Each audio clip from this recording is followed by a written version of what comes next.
Align flange bracket accessory A with the P screw hole on the top of the VFD. Pre-tighten the screw. Align flange bracket accessory B with the P screw hole on the bottom of the VFD. Pre-tighten the screw. Align with the screw holes on the left and right sides of the flange bracket. Install accessory C. Pre-tighten the screw.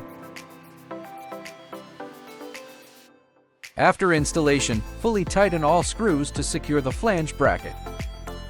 Pre-tighten the screws at the upper mounting holes on the back plate for the flange bracket.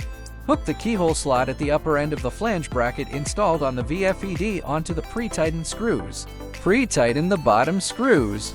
Finally, tighten all pre-tightened screws to complete the installation.